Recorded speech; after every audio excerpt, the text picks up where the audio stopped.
വാഹനാപകടങ്ങൾ പെരുകുമ്പോൾ സുരക്ഷിത യാത്രയുടെ സന്ദേശവുമായി നിരത്തുകളിൽ സാന്താക്ലോസുകൾ മനുഷ്യച്ചങ്ങല തീർത്തത് ശ്രദ്ധേയമായി. Kaipattoor saint Gregorios senior secondary സ്കൂളിലെ 150ഓളം വിദ്യാർത്ഥികളാണ് സാന്താക്ലോസിന്റെ വേഷം ധരിച്ച് പാതയോരത്ത് മനുഷ്യച്ചങ്ങല തീർത്തത്. സുരക്ഷിത യാത്രയ്ക്ക് ബോധവൽക്കരണ സന്ദേശം കൈമാറി സാന്താക്ലോസുകൾ മനുഷ്യച്ചങ്ങല തീർത്തു.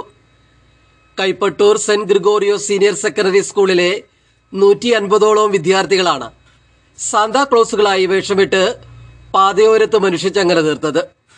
മോട്ടോർ വാഹന വകുപ്പിന്റെ സഹകരണത്തോടെയാണ് വിദ്യാർത്ഥികൾ സുരക്ഷിത യാത്രയുടെ സന്ദേശം കൈമാറി നിരത്തിലേക്ക് വന്നത്. സ്കൂളിലെ ക്രിസ്മസ് ആഘോഷങ്ങളുടെ ഭാഗമായാണ് വിദ്യാർത്ഥികൾ സുരക്ഷിത വാഹനയാത്രയുടെ സന്ദേശം കൈമാറി കൈകോർത്ത് പിടിച്ചത്.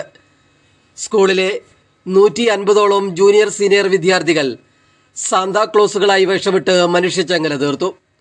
കൈപ്പട്ടൂർ ജംഗ്ഷനിലായിരുന്നു ബോധവൽക്കരണ മനുഷ്യച്ചങ്ങല. മോട്ടോർ വാഹന വകുപ്പ് ഇൻസ്പെക്ടർ TS ബ്രിജു ബോധവൽക്കരണ മനുഷ്യച്ചങ്ങല ഉദ്ഘാടനം ചെയ്തു. ഒരു സമൂഹം ഒറ്റയടിയിലേക്ക് കൊണ്ടുവരാൻ പറ്റത്തില്ല. നമ്മൾ ഓരോരുത്തരും അത്തരത്തിലുള്ള ഒരു മാറ്റം ഉണ്ടാക്കിയെങ്കിൽ മാത്രമേ പറ്റുകയുള്ളൂ. മറ്റൊരാൾ തെറ്റ് ചെയ്യുന്നുണ്ടെങ്കിൽ നമ്മൾ അങ്ങനെ ചെയ്യേണ്ട കാര്യമില്ല. തുടർന്ന് സാന്താക്ലോസുകൾ സുരക്ഷിത യാത്ര നിർദ്ദേശിക്കുന്ന ബോധവൽക്കരണ കാർഡുകൾ വാഹനങ്ങൾക്ക് കൈമാറി നൽകി. School manager reverend father George Prasad മുഖ്യ സന്ദേശം നൽകി. കൈപ്പട്ടൂർ സെന്റ് ഇഗ്നേഷ്യസ് ഇടവക trustee Abraham M. George, school principal Jose George, professor AV John തുടങ്ങിയവർ മനുഷ്യച്ചങ്ങലയ്ക്ക് നേതൃത്വം നൽകി.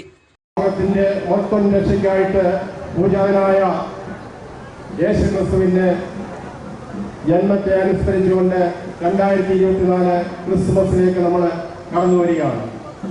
സെന്റ് ഗ്രിഗോറിയോസ് സീനിയർ സെക്കൻഡറി സ്കൂളിന്റെ ക്രിസ്മസ് ആഘോഷത്തിന്റെ ഭാഗമായി ഒരു ട്രാഫിക് അവയർനെസ് പൊതുജനങ്ങളിൽ ഉണ്ടാക്കിയെടുക്കുന്നതിന് വേണ്ടി 150 പേർ സാന്താക്ലോസുമാരും കുഞ്ഞുങ്ങളും യൂണിഫോമിന് ഇവിടെ അണിനിരന്ന് ക്രിസ്മസ് ഗാനങ്ങൾ ആലപിച്ചു.